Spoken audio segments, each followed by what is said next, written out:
이 출애굽기 14장에 나타난 홍해의 기적은 정말 이스라엘 백성에게 가장 중요한 역사적 사건이었어요. 그죠? 이스라엘 백성이 이제 역사상 다른 민족에 의해서 고난을 당할 때마다 늘 이 홍해의 기적을 떠오르면서 정말 우리의 조상을 구원하신 하나님을 기억하고 또 하나님의 그 구원을 확신하는 그러한 여정을 살았습니다.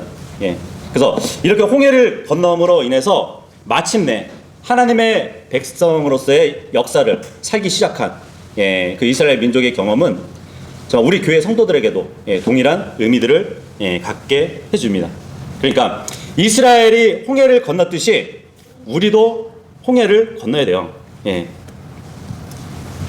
이스라엘 백성이 이제 죄의 도시였던 이집트로부터 이제 홍해 그 속에 자신을 죽이고 하나님의 백성으로 새롭게 태어난 그 일도 모형적으로 보여주는데, 이러한 죄의 노예에서 새로운 피조물로 거듭난 우리들도 새 유언의 상속자에 합류된 사람들이잖아요. 그래서 홍해의 기적은 자기 백성들을 죄에서 건지시고 광야 같은 세상에서 성화시켜 주기 전에 우리가 예수님을 고백하고 또 몸으로 고백했잖아요. 그죠? 물에 우리가 침례를 받으면서 내가 그리스도와 함께 죽었고 그리스도와 함께 살았다는 그 침례의 의미를 가지는 것이 또 이 홍해 속에, 그러니까 홍해를 횡단하는 이스라엘 백성의 그 일과 우리가 영적으로 죽었다가 살아난 그 침례와 또 이제 동일한 모형이라는 말씀을 드리고요. 우리가 이제 15절부터 볼 것인데, 다 피셨죠? 15절 한 구절 한번 읽어볼게요. 시작. 이윽고 주께서 모세에게 이같이 말씀하셨느니라. 어찌 네가 나에게 부르짖느냐? 이스라엘 자녀들에게 말하여 그들로 하여금 앞으로 가게 하라. 우리가 저번주에 봤듯이 양 옆으로 산이 딱 막고 있고 뒤에는 이집트 군대가 쫓아와 있고 앞에는 넘실대는 홍해가 있는 곳이에요. 사방이 막혀 있는 상황이었는데 이제 백성들이 어떻게요? 당연히 뭐 물에 빠져 죽을 수도 없고 이집트 군대한테 또 잡혀서 노예 생활을 할 수밖에 없는 그런 상황이 벌어지자 이제 모세에게 막 불평을 하잖아요. 이집트에 무덤이 없어가지고 여기에 우리의 무덤을 만들려고 하냐고. 그때 이제 모세가 그 말을 듣고 지금 주님께 아뢰는 거예요. 그랬더니 주님이 어찌 네가 나에게 부르짖냐고 이 말씀을 하고 있는 것이거든요. 그러니까 주님의 이 말씀은 이제 모세가 이미 백성들의 불평을 주님께 고하면서 도움을 호소하는 것을 이제 암시해 준단 말이죠. 물론 이제 홍해를 건너고 나서 나중에 광야 생활에서도 출애굽기 17장에 가면은 백성들이 막 목이 말라가지고 모세에게 불평을 해요. 그때도 모세가 이제 주님께 와가지고 백성들이 나에게 돌을 던지려고 한다고 그렇게 부르짖기도 합니다. 근데 지금 15절 보니까 네가 어찌하여 내게 부르짖느냐, 이 말씀은 하나님의 책망이라기보다는 그냥 단호하게 행동할 것을 권고하는 말씀인 것 같아요. 그래서 그 말씀을 하신 거거든요. 이스라엘 자손에게 말해가지고 그들로 하여금 앞으로 나가게 하라고 그 말씀을 해주고 있어요. 그렇죠? 모세는 이스라엘 백성에게 가만히 서서 두려워하지 말고 하나님의 구원하심을 보라 이렇게 얘기해놓고 하나님께 와서는 어떡하냐고 저렇게 불평을 한다고 그런 상황이란 말이에요. 근데 주님은 자손에게 말해가지고 앞으로 가게 하라고. 하나님은 마음으로 신뢰할 뿐만 아니라 행동을, 그러니까 그 믿음에 따른 행동을 지금 요구하시는 것이거든요. 왜냐하면 행함이 없는 믿음은 죽은 것이잖아요. 그죠? 근데 참 여기서 앞으로 나아가게 하라고 이 말씀을 하시는데, 이 나아가다라는 이 히브리어가 나사라는 단어예요. 나사. 그러니까 통상적인 의미가 뭐냐면 출발하게 하라, 여행하게 하라 이런 말인데, 어디에 쓰이는 말이냐면 천막의 말뚝을 뽑아내다, 그리고 천막을 거두다, 이런 뜻을 가지고 있는 히브리어 단어예요. 그래서 이 나사라는 문법의, 그러니까 동사의 문법적인 본질을 우리가 볼 때 유목민들 있잖아요. 예. 유목민들의 생활하고 굉장히 어울려요. 왜냐면 유목민들은 밤을 보내고 나서 아침에 천막의 말뚝을 딱 뽑고 천막을 접고 그리고 이제 양떼와 소떼를 이끌고 다음 여행지로 출발한단 말이에요. 가나안 정복 이전에 이스라엘도 반유목 생활을 했었어요. 그죠? 예. 천막 생활을 했단 말이에요. 왜냐면 유랑하는 민족이었기 때문이죠. 그래서 주님이 앞으로 나가게 하라 이 말씀은 장막에 머물러 있지 말고, 그러니까 장막에 머무르면서 될 대로 되라 이런 식으로 기다리지 말고, 비록 위험스럽지만 하나님의 명령에 순종하고 홍해 쪽으로 발길을 옮기라는 그런 의미를 갖고 있는 것이에요. 16절 읽어보겠습니다. 시작. 다만 너는 너의 막대기를 들어 올리고 너의 손을 바다 위에 뻗어서 그것을 나누라. 그리하면 이스라엘 자녀들이 바다 한가운데를 통과하여 마른 땅 위로 가리라. 예. 너는 네 막대기를 들어 올리고, 예. 모세가 든 이 막대기는 그쵸, 하나님의 이적을 여러 번 나타냈던 막대기였어요. 이제 홍해를 반으로 딱 갈르는데 그 막대기를 사용하고 있습니다. 예. 근데 이런 의미에서 보면 모세의 이 막대기는 하나님의 권위와 또 하나님의 그 권능을 대변하는 것으로 우리가 볼 수 있어요. 그죠? 이스라엘 백성들은 주님께서 자신들 앞에 바다를 나누기 전에는 그 자리를 지켜야 했지만 이제 바다를 나누게 되면 아무 일도 하지 않고 그냥 그대로 있어서는 안 되는 것이었어요. 앞으로 전진해야 했습니다. 가만히 있어서 하나님의 구원을 보라고 모세가 말을 했지만 정말 그 바다가 갈라진다면 계속 그 자리에 머물면 안 되는 것이에요. 이제는 앞으로 전진을 해야 되는 것이에요. 그러면서 주님의 전능하심을 목격해야 했던 것입니다. 하나님은 모세가 없어도 홍해를 가를 수 있는 분이세요. 그죠? 예. 근데 또다시 모세를 통해서 일하시는 주님을 우리가 볼 수 있어요. 그래서 주님은 자신이 하실 일들을 정말 온전히 헌신한 사람들을 통해서 자신의 일을 하신다는 것을 또 우리가 볼 수 있는 것이죠. 그래서 하나님은 지상에서 자신의 일을 성취하실 때 언제나 그리고 어디서나 헌신된 자들을 사용한다는 그 원칙에 따라서 일하신다는 것을 우리가 또 볼 수 있습니다. 17절하고 18절 읽겠습니다. 시작. 그리고 보라, 나 곧 나는 이집트인들의 마음을 완악하게 하겠으니 그들이 백성을 추격하리라. 그런즉 내가 파라오와 그의 전군과 그의 병거들과 그의 기병들 위해서 스스로 존귀를 얻겠노라. 그리하면 내가 파라오와 그의 병거들과 그의 기병들 위해서 스스로 존귀를 얻을 때 이집트인들은 내가 주라는 것을 알리라. 예. 여기 보니까 17절에 나는 이집트인들의 마음을 완악하게 하겠으니 이 말씀을 하고 있는데 여기서만 이제 기록되어 있어요. 왜냐하면 그동안은 계속 파라오의 마음을 완악하게 하셨잖아요. 이제는 이집트인들의 모든 마음을 완악하게 하셨다고 말씀을 하시는데, 왜냐하면 이집트 사람들도 파라오의 명령을 따랐기 때문에 그들도 그냥 완악하게 주님이 만들어 주신 것이에요. 파라오의 죄에 참여하게 된 것이잖아요. 그죠? 그래서 이집트 군대가 이스라엘 백성을 따라서 이제 바닷속까지 따라가는 것은 매우 위험스럽고 조심스러운 일이었어요. 그럼에도 불구하고 이런 위험한 상황까지 파라오를 따라간 이집트인들, 그들을 어리석게 주님이 만들어 버리신 것이에요. 근데 이러한 상황에서도 주님은 이스라엘 백성들이 앞으로 나가기를 원했어요. 그래서 이스라엘 백성이 바다를 정말 마른 땅처럼 걷게 하시고 이집트인들을 통해서 하나님께서 자신이 존귀를 얻게 될 것을 말씀해 주고 있습니다. 19절하고 20절이요. 시작.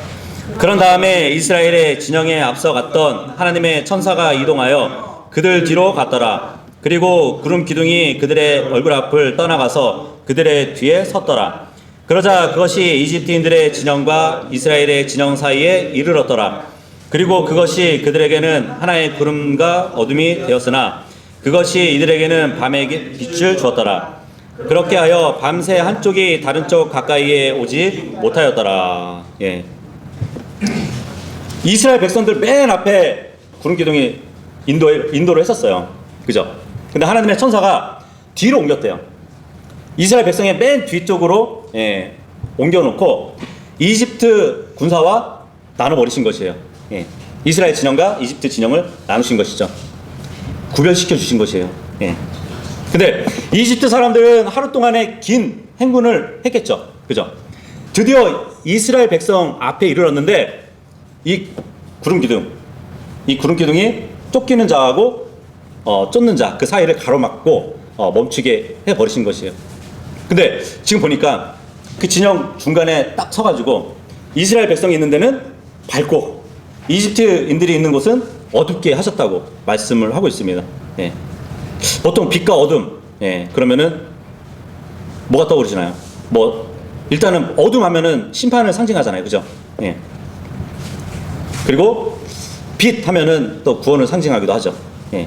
그래서 마치 그 이집트 지역에 하나님이 한번 재앙을 한번 내리셨잖아요. 그 흑암의 재앙을 내리셨잖아요.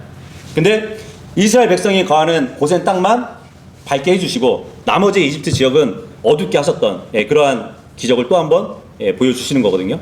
그래서 주님은 늘 의인과 악인을 나누시면서 의인은 빛을 그리고 사악한 자에게는 어두움을 이렇게 연결시켜 주시는 분이에요. 그래서 잠언서 4장 18절 19절에 보면 그러나 의인들의 행로는 빛나는 빛과 같아서 점점 더 빛나 완전한 날에 이르느니라.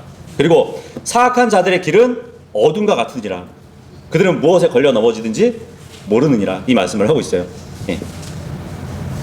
의인들에게는 빛, 사악한 자들에게는 어둠. 그러한 상황을 연출해 보여주고 있는 것이죠. 그런데 지금 이 상황은 이스라엘 진영은 밝게 해주시고 이집트 진영은 어둡게 해주시는 이 상황은 앞으로 있을 대환란 때 벌어질 일이에요. 마태복음 24장 21절 한번 보도록 할게요. 주님이 이제 대환란 때의 일을 제자들한테 말씀하시는 구절이거든요. 마태복음 24장 21절에서 22절까지 보시면 이는 그때 대환란이 있을 것이기 때문이니 세상의 시초 이후로 이때까지 그와 같은 것이 없었으며 없나니 앞으로도 없으리라. 전무후무한 큰 환란을 얘기해주고 있죠. 그리고 그날들이 단축되지 않는다면 어떤 육체도 구원을 받지 못하리라. 그러나 택함 받은 자들을 위하여 그 날들이 단축되리라. 이 말씀을 하고 있습니다. 그래서 많은 분들이 그래요. 7년 환란기 중에 이 환란의 날을 주님이 줄여주신다고. 어느 정도 줄여주시는지 모르지만 어쨌든 이 7년 환란기 중에 특히 후 3년 반은 완전히 대환란 때잖아요. 3년 반 중에 그 기간을 짧게 해주신다고. 그렇기 때문에 구원받을 수 있는 사람들이 있는 것이라고 이렇게 얘기를 한단 말이에요. 근데 여기 보면 그 날들을 단축시켜 주신다고 하는데 22절에 보면은 데이즈가 나오죠. 근데 이 데이즈는 물론 한 날을 얘기도 하지만 한 낯을 또 얘기해요. 두 가지가 가능해요. 문맥에 따라서. 날들이 단축되는 것보다는 주님이 낯을 단축시켜 주신 것이에요. 환란 때에. 이걸 한번 찾아보도록 할게요. 뭐 우리가 흔히 아는 요엘서 2장 2절이나 스바냐서 1장 15절에 뭐라고 말씀하시냐면 대환란 때를 곧 어둠의 아물의 날이요 이 말씀을 하고 있어요. 구름들과 흑암의 날이라고, 어두운 날이라고. 대환란은 어두운 날이래요. 아모스서 5장 8절 보시면 일곱 별들과 오리온을 만들고 사망의 그림자를 아침으로 바꾸며 낮을 밤과 더불어 어둡게 만드는 이요 바닷물들을 부르고 그것들의 땅의 표면들 위에 쏟는 그를 찾으라. 주가 그의 이름이로다. 여기 보니까 사망의 그림자를 아침으로 바꾸며 낮을 밤과 더불어 어둡게 만든대요. 낮은 밝아야 되잖아요. 그죠? 근데 여기서 쓰인 단어가 데이예요. 낮을 어둡게 만드시는 거죠. 그러면은 날을 단축시키는 것이 아니라 주님이 대환란 때는 낮을 짧게 만드시는 것이에요. 낮을. 그리고 아모스서 8장 9절 보시면 그리고 주 하나님이 말하노라 그날에 이 주의 날을 얘기하는 것이에요. 이러한 일이 있으리니 내가 정오에 태양을 내려가게 하겠으며 내가 청명한 날에 땅을 어둡게 하겠노라. 예. 낮인데 주님이 태양을 지게 하신대요. 그럼 어두워지겠죠. 예. 그래서 대환란 때는 주님이 한 날을 짧게 해주시는 것이 아니라 낮을 짧게 해주시는 것이에요. 똑같은 3년 반의 기간이 있지만 그 3년 반은 그대로 이때 밤과 낮의 비율을 다르게 해주시는 것이에요. 그 말씀해 주시는 것이에요. 예수님이 그 날들이 아니라 그 낮들을 단축시키지 않았다면 구원받을 자가 없을 거라고. 하지만 택한 자들을 위해서 그 낮을 짧게 해주신다는 말씀을 해주고 있거든요. 근데 지금 우리가 출애굽기에 보는 듯이 이스라엘 진영은 밝게 해주시고 이집트 진영은 어둡게 해주셨잖아요. 대환란 때도 마찬가지예요. 낮을 어둡게 해주시지만 주님이 이스라엘 백성을 인도하실 때는 밝게 해주시고 이스라엘 백성을 뒤쫓아오는 적그리스도의 무리들에게는 어둡게 해주시는 그 일이 대환란 때에 있을 것이란 말이에요. 그것을 지금 이 출애굽에서 보여주고 있는 것입니다. 생각해 보세요. 주님이 낮을 짧게 해주셨는데 어둡게 해주셨는데 그 일이 세상 사람들하고 유대인 모두에게 적용되면 무슨 의미가 있어요? 그죠? 의미가 없죠. 그래서 선택한 자들을 위해서 그날들을 짧게 하신다는 말씀은 유대인을 제외한 이방인들에게만 어둠이 덮치도록 해주신다는 말씀이에요. 유대인들은 빛 가운데서 주님의 보호를 받을 것이란 얘기예요. 그래서 우리가 미래의 일을 지금 여기서 우리가 볼 수 있는 것입니다. 돌아와서 21절하고 22절이에요. 21절하고 22절 시작. 그러자 모세가 바다 위로 자기 손을 뻗었더라. 그리고 주께서 밤새도록 강한 동풍으로 바다를 뒤로 물러가게 하셨고 바다로 하여금 마른 육지가 되게 하셨으니 물들이 갈라졌더라. 이에 이스라엘 자녀들이 바다 한가운데로 들어가 마른 땅 위로 갔더라. 물들이 그들의 오른편에서 하나의 벽이 되었고 그들의 왼편에서도 그리하였더라. 예. 양쪽에 물벽이 생겼대요. 오른쪽하고 왼쪽이. 그러면 거기서 헤엄치고 있는 여러 해양 동물들을 볼 수 있지 않았을까요? 그죠? 네. 그래서 시편 66편 6절에 보면 그분께서 바다가 변하여 마른 땅이 되게 하셨으므로 그들이 걸어서 큰 물 사이를 지나갔으며 이 말씀을 해주고 있어요. 큰 물 사이가 큰 벽이 돼가지고 그 중간을 걸어갔다는 얘기예요. 저기 수원 영통 쪽에 가면은 그 아쿠아 플래닛이라는 데가 있거든요. 다양한 이러한 해양 생물들이 이렇게 사는 그 대형 수족관이 있어요. 그 대형 수족관이 있는데 마치 그런 것처럼 이스라엘 백성이 갈 때는 양쪽에 오른쪽하고 왼쪽에 대형 수족관을 두고 가는 그런 것과 마찬가지로 지금 상황이 된 것이에요. 지금 뭐 아쿠아 플래닛 거기 관광하는 거 아니에요? 모세는 하나님의 명령에 따라서 지금 손을 내밀었어요. 그때 큰 동풍이 일었다고 말씀하고 있습니다. 근데 주님이 한번 이집트 땅에 동풍을 일으키신 적이 있어요. 언젠지 아세요? 메뚜기 재앙 때. 메뚜기 재앙 때 주님이 동풍을 일으키셨는데 만약에 동풍이 아니고 서풍이나 남쪽 바람을 주님이 이집트에 불어서 메뚜기를 냈잖아요. 그러면 기적이 될 수 없어요. 왜냐면은 거기는 서식지거든요. 근데 주님이 동풍에서 바람을 불어가지고 메뚜기를 보냈다는 것은 이집트 땅의 동쪽은 사막이에요. 메뚜기가 서식하지 않는 곳이거든요. 그래서 주님이 그러한 기적을 보내셨는데 지금 또 한 번 동풍을 보내셔가지고 바닷물이 물러나게 해주셨다고 합니다. 그 물들이 이제 물러나게 하셨다는 것은 점점 물이 이렇게 위로 쌓이게 하셨다는 것이에요. 그래서 시편 78편 13절에 보면은 그분께서 바다를 가르셨고 그들을 통과하게 하셨더라. 또한 그분께서 물들을 하나의 무더기 같이 서 있게 하셨도다, 이 말씀을 해주고 있어요. 양쪽으로 무더기처럼 쌓아 올려져 있는 것이에요. 그게 출애굽기에서는 벽이 됐다고 이렇게 표현을 해주고 있는 것이죠. 바닷물은 완전히 갈라졌대요. 예. 그 중간은 마른 땅이 되어버린 것이에요. 그래서 물은 벽이 됐고 또 이스라엘 백성들은 그 마른 땅으로 바다를 건너게 되는 것이에요. 근데 한번 생각해 보세요. 이 성경 본문에 보면은 이제 보통 이스라엘 백성들의 수가 장정만 60만 명이에요. 그렇게 일관되게 말을 해주고 있어요. 근데 여자와 아이들 합치면은 어림잡아서 200만 명 정도 되거든요. 네. 근데 이렇게 많은 수의 이스라엘 백성들이 그 홍해의 길을 넘어간다. 예. 가능할까요? 하룻밤에? 근데 성경에 보면은 하룻밤에 건너간 것처럼 기록이 되어 있어요. 그 200만 명의 인원이 하룻밤 사이에 홍해를 건널 수 있을까요? 불가능해요. 그리고 이집트 병거가 지금 천천히 이동하는 이스라엘 백성 뒤에 빠르게 전진하고 오고 있잖아요. 그죠? 예. 그런 상황에 백성들을 쉽게 따라잡을 수 있지 않을까요? 그죠? 그 사람들은 이제 이것을 뭐 홍해를 벌려놓은 것이 엄청난 넓이로 벌려놨기 때문에 사람들을 엄청난 이 역부로 행렬을 세로가 아니라 가로로 해가지고 하룻밤에 넘겼다, 뭐 이렇게 주장하시는 분들도 있어요.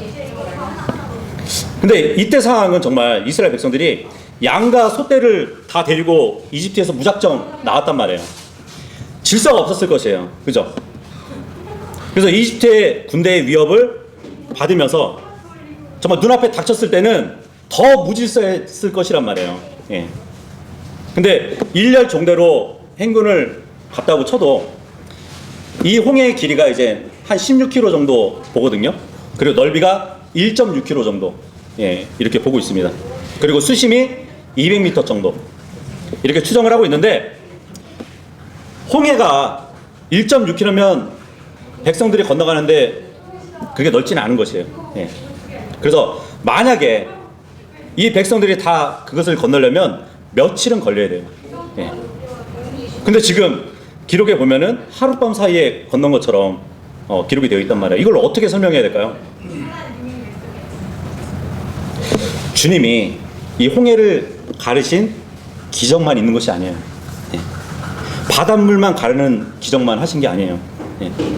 첫 번째는 이제 홍해가 갈라지고 백성들이 건널 준비를 하는 동안에 구름 기둥이 이스라엘과 이집트 군대 사이를 가로막았잖아요. 그죠?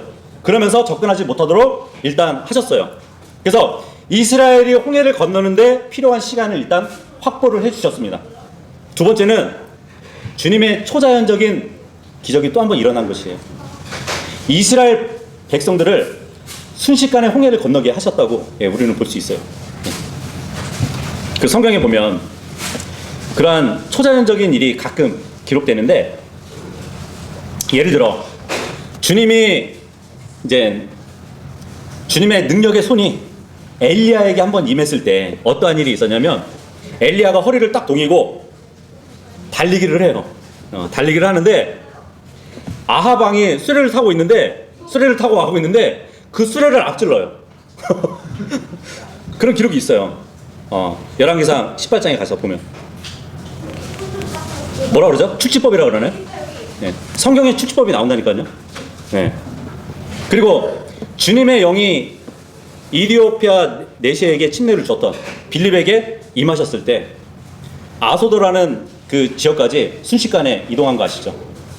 그런 역사도 있었어요. 공간 이동이 있었고, 예수님이 한 번은 이제 바다 위로 이렇게 딱 걸어오시는데 그 제자들이 굉장히 두려워했었잖아요. 그래서 예수님이 두려워하지 말라고, 나라고 하면서 배에 딱 타시고 나서 뭐라고 기록되어 있는지 아세요? 배가 목적지까지 바로 갔어요. 배가 목적지까지 바로 이르렀다는 말씀이 있어요. 순식간에 간 거예요. 그래서 그러한 초자연적인 일이 기록된 것처럼 여기에서도 우리가 이제 시편을 보면은 이때에도 홍해를 횡단할 때 주님의 초자연적인 일을 하셨다는 것을 볼 수 있는데 시편 55편 한번 보도록 할게요.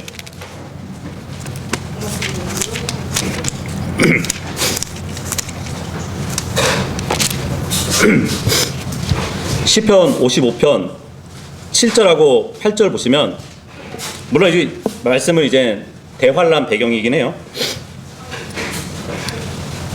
그 적그리스도를 피해서 달아나고 있는 이스라엘 백성들인데, 보라, 그때는 내가 멀리 떨어지는 데까지 떠돌아다니다가 광야 가운데 남으리라. 셀라. 내가 바람이 센 폭풍과 광풍으로부터 나의 탈출을 서둘렀으리라. 예. 이 말씀을 보면 이스라엘 백성은 비둘기의 날개라도 있어서 적그리스도를 떠나서 멀리 안식하고 싶을 정도로 주님께 호소하는 그러한 시편들도 있는데, 여기 보면 이 폭풍과 광풍, 폭풍과 광풍으로부터 나의 탈출을 서둘렀나이다, 이 말씀을 하고 있거든요. 보통 폭풍 하면은 그 바람 세기가 어느 정도인지 아세요?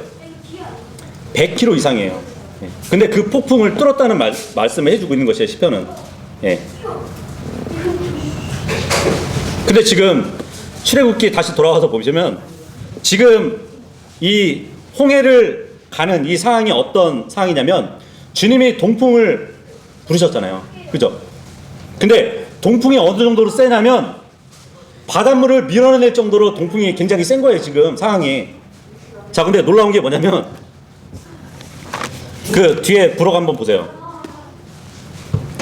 지도, 그림 지도 보시면 이스라엘 출애굽 경로 한번 보세요. 주님이 지금 동풍을 부르신다고 그랬죠. 자, 동풍이 불면 오른쪽에서 왼쪽으로 부는 거죠. 이스라엘 백성들은 지금 서쪽에서 동쪽으로 가고 있죠. 이 큰 바람을 어떻게 이기고 갈 수 있어요? 놀랍지 않나요?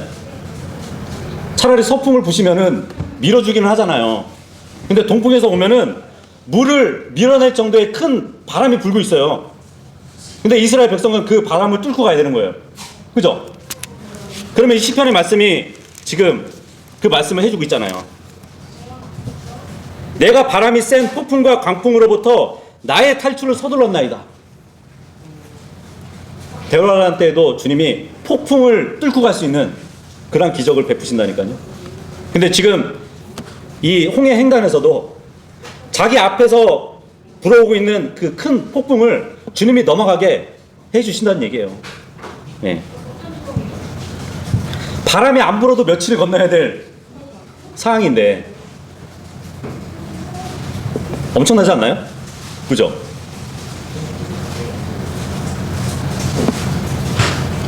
바다를 밀어낼 정도로 센 동풍을 보내셨는데 그 바람의 힘은 백성들에게 미쳤단 말이죠.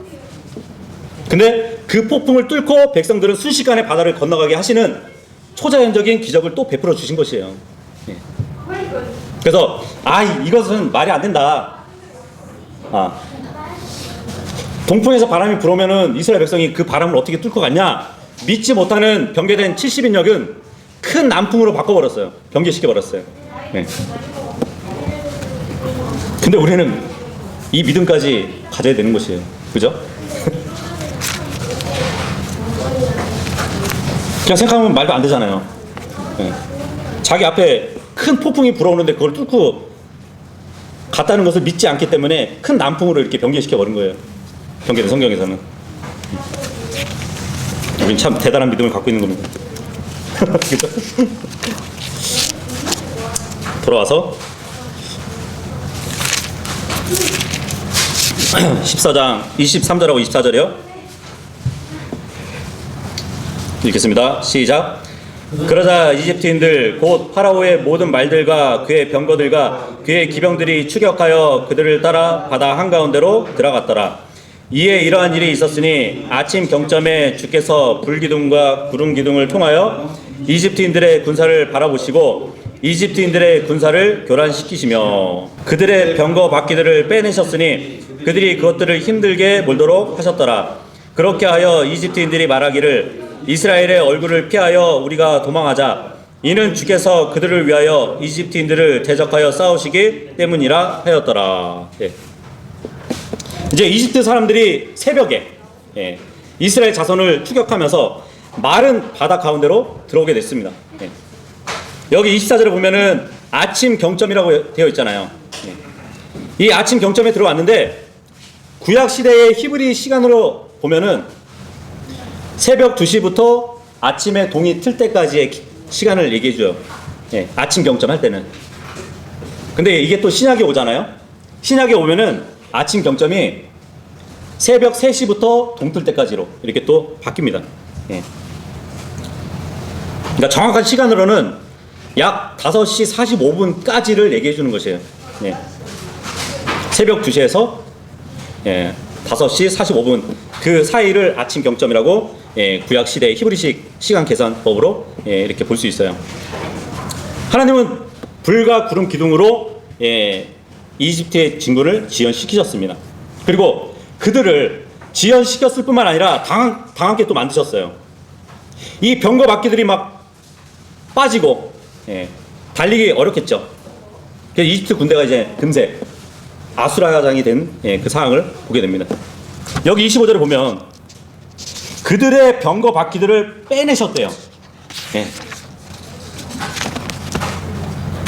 우리가 저번에 봤을 때 선정된 병거만 해도 몇 대요? 600대라고 그랬나요?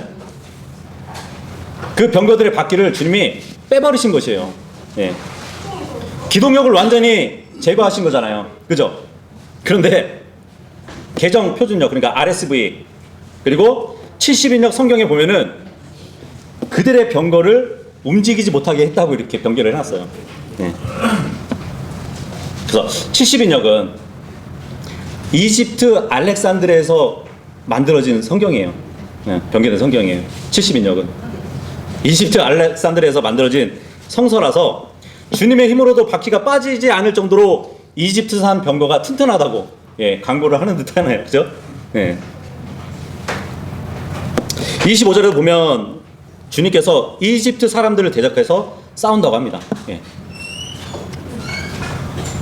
그렇죠. 주님께서 지금까지 하신 일들을 보면 이집트 사람들과 이스라엘 백성들을 갈라 놓으셨고 기적적인 어둠을 이집트 사람들에게 주었고 홍해 길을 신비하게 열어 주셨어요.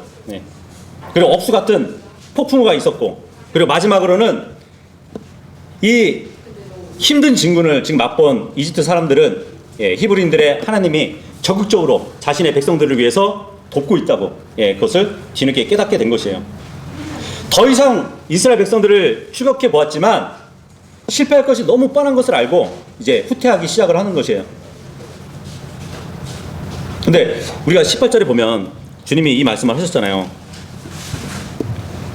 내가 파라오와 그의 병거들과 그의 기병들 위에서 스스로 종기를 얻을 때 이집트인들은 내가 주라는 것을 알리라, 이 말씀을 해주셨어요. 그죠? 근데 지금 본문에 보니까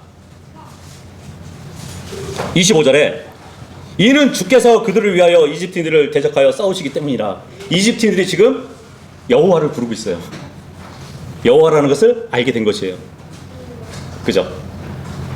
그래서 이 세상 사람들이 정말 우리 하나님 주님을 고백할 수 있도록 만드는 것은 우리를 도우시는 그 하나님이 정말 그들에게 보였을 때 그들도 주님을 고백할 수 있는 것이에요.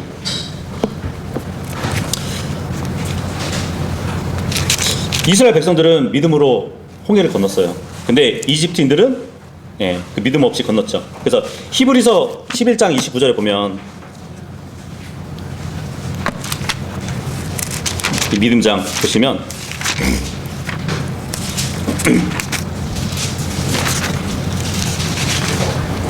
히브리서 11장 29절에 보면 믿음으로 그들은 마른 땅처럼 가는 것처럼 홍해를 통과하였느니라.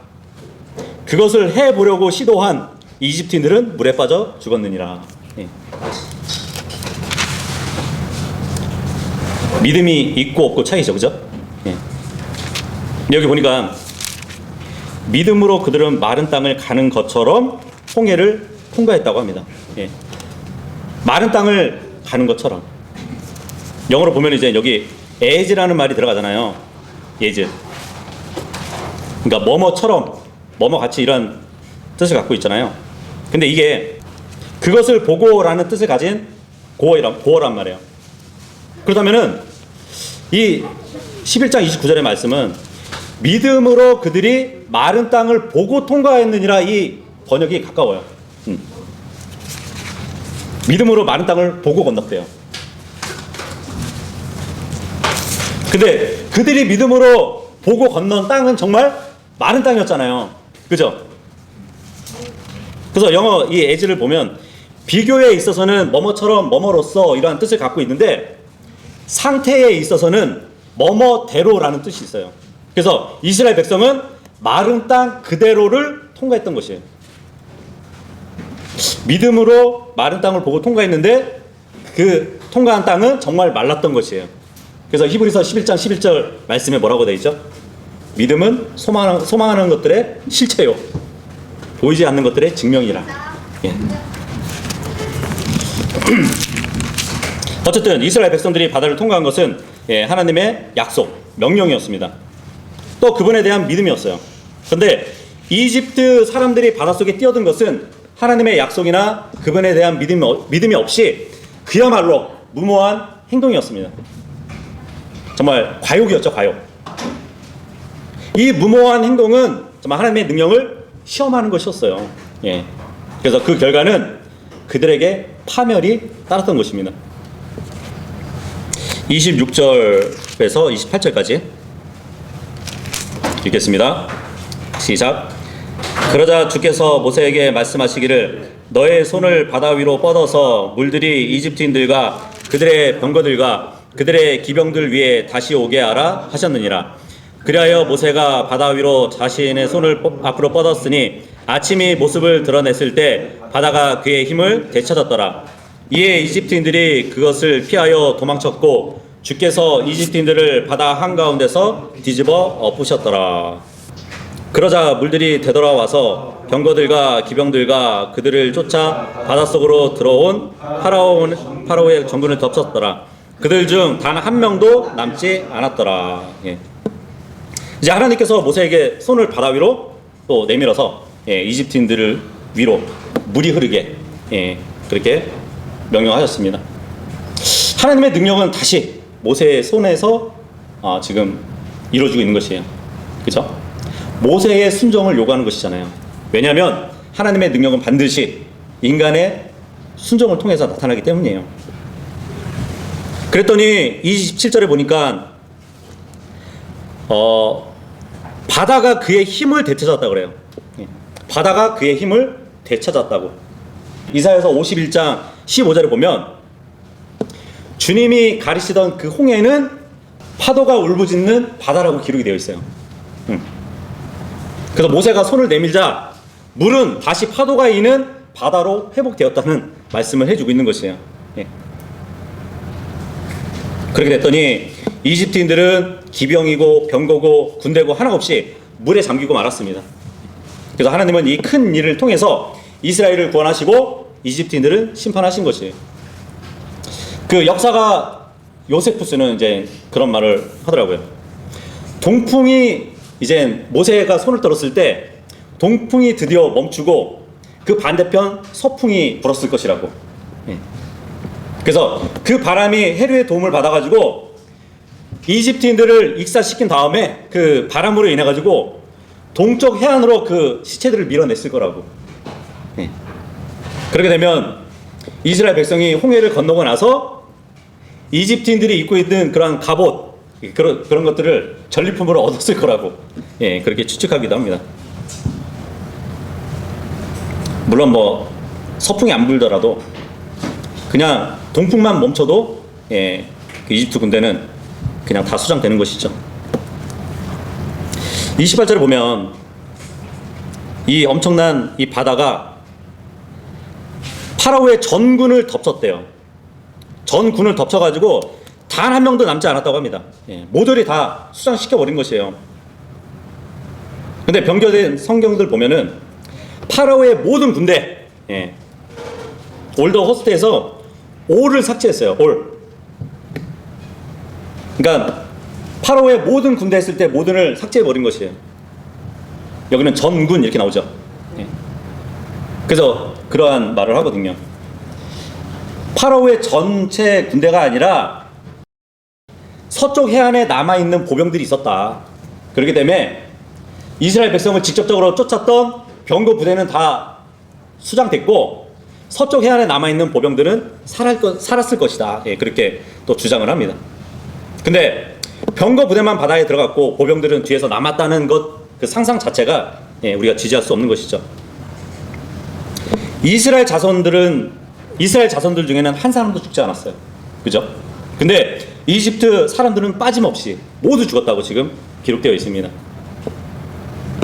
이집트에 대한 이스라엘의 완전한 승리인 동시에 정말 이집트 신들에 대한 하나님의 완전한 승리를 지금 거두신 것이에요. 예. 완패죠, 완패. 그죠? 29절에서 31절까지요. 시작. 그러나 이스라엘 자녀들은 바다 한가운데서 마른 육지 위를 걸어갔더라. 그리고 물들은 그들의 오른편에서 그들에게 하나의 벽이 되었고 그들의 왼편에서도 그리하였더라. 그날에 주께서 이와 같이 이집트인들의 손에서 이스라엘을 구원하셨더라. 그리고 이스라엘은 이집트인들이 죽은 것을 해안에서 목격하였더라. 그리하여 이스라엘이 주께서 이집트인들 위에 행하신 위대한 역사를 목격하였더라. 그런즉 백성은 주를 두려워하며 주와 그분의 종 모세를 믿었더라. 예. 이렇게 해서 우리가 출애굽기 14장에 이집트 파라오와 그의 군사들을 심판하시는 이 홍해의 기적은 시편 74편 13절에 보면 앞으로 주님이 자신의 능력으로 하늘의 깊은 바다를 딱 가르시고 그 물들 가운데 있는 용들의 머리를 깨트리는 그 일의 모형이기도 합니다. 이사야서 24장 21절하고 비교해 보시면 앞으로 주님이 하실 그 일을 지금 여기서 보여주시는 것이에요. 또 영적으로 보면 유월절 어린 양을 잡아서 피를 그 문 위 좌우 지방에다가 내리치고 나서 고기를 구워 먹은 백성들이 구원을 받았잖아요. 그리고 나서 침례를 받은 것으로 우리가 적용해 볼 수 있는데 고린도전서 10장 2절에 보면 이스라엘 백성 모두가 구름과 바다 속에서 모세에게 침례를 받았느니라 이 말씀을 하고 있어요. 양쪽의 물벽 사이로 걸어간 것은 그 물 가운데 잠긴 거나 마찬가지였던 것이에요. 말 그대로 침례였던 것이죠. 그리고 이 출애굽기 14장에 나타난 홍해의 기적은 이스라엘 백성에게 있어서 가장 중요한 역사적 사건인 것이에요.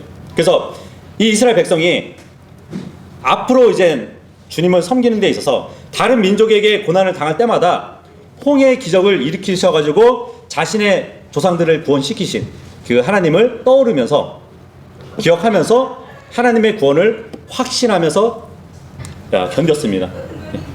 특히 주님의 이 홍해의 구원은 자비하심이 굉장히 큰 구원이었어요. 그래서 백성들이 늘 기억해야 했습니다. 시편 106편 한번 보도록 할게요. 그냥 단순히 자비하신 것이 아니었어요.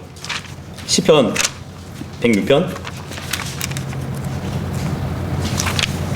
7절에서 9절까지 보시면 저희 조상들이 이집트에서 당신의 이적들을 이해하지 못하였나이다. 이해하지 못하였나이다.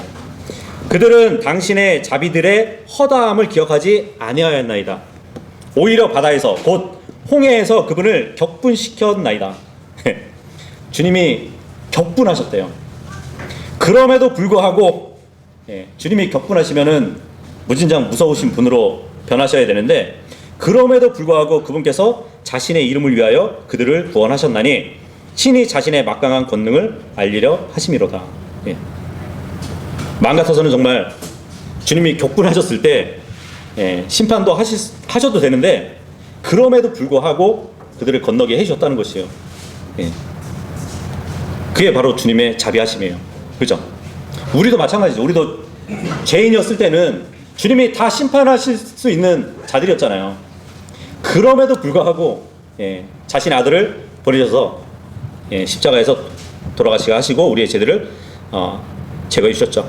지금 우리가 시편 봤을 때 106편 9절에 보니까 그분께서 홍해를 꾸짖으셨더니 그것이 말라버렸대요.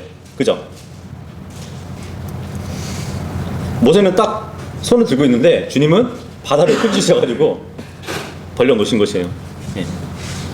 근데 마가복음 4장 39절에 보면은 한 번은 예, 이 바다가 막 풍랑이 일어가지고 제자들이 무서워할 때 예수님이 어떻게 하셨죠? 바람을 꾸짖으시며 바다에게 말씀하시기를 평온하라 잔잔하라, 예, 이 말씀을 하셨죠. 그랬더니 바람이 그치고 예, 고해졌던 그러한 일이 있어요. 우리가 보는 이 피조물을 꾸짖으시면서 예, 기적을 일으키시는 분 여호와 하나님은 곧 예수 그리스도라는 것을 또 우리가 예, 볼 수 있는 것이죠. 그래서 시편 136편 13절에도 보면 홍해를 두 부분으로 가르신 분께 감사를 드리라, 이는 그분의 자비가 영원토록 지속되기 때문이라, 이 말씀을 하고 있습니다. 홍해를 나누시고 이스라엘 백성을 건너게 하신 그 사건은 주님의 자비가 담겨있는 기적이었던 것이에요. 그래서 이스라엘 백성들은 바닷길을 통해서 주님이 인도하셨던 그 사건은 정말 백성들의 마음속에 하나님에 대한 경외함 그리고 하나님에 대한 믿음을 자리 잡도록 만드신 또 하나님의 계획이었습니다. 그럼에도 불구하고 이제 믿음에 있어서 아직도 어린아이와 같은 이스라엘 백성들에게는 계속 주님이 기적을 베푸시면서도 계속 어려운 일이 나타나면은 불평을 해요. 예. 그리고 계속 보여달라고 그래요. 그래서 믿음은 이스라엘 백성에게 있어서는 믿음은 늘 본 다음에 생기는 것이에요. 예. 근데 주님은 보지 않고 믿는 그 믿음이 복되도다라고 말씀을 해주셨잖아요. 그죠? 예. 눈에 보이는 것에만 계속 의존하는 믿음은 결코 온전한 믿음이 될 수 없어요. 근데 이스라엘을 보면은 그러한 일이 계속 등장하거든요. 계속 보고 믿어요. 정말 홍해 사건도 이스라엘 백성이 홍해가 갈라지기 전까지는 믿지는 않았을 것이에요. 홍해가 갈라지고 그 홍해를 건넌 이후에 주님을 믿게 됐을 겁니다. 하지만 우리는 그 반대의 믿음을 갖고 살아야 돼요. 이스라엘의 믿음 없음을 우리가 보면서 물론 우리가 성급하게 그들의 어리석음을 막 책망할 수는 없는 것이에요. 정죄할 수는 없어요.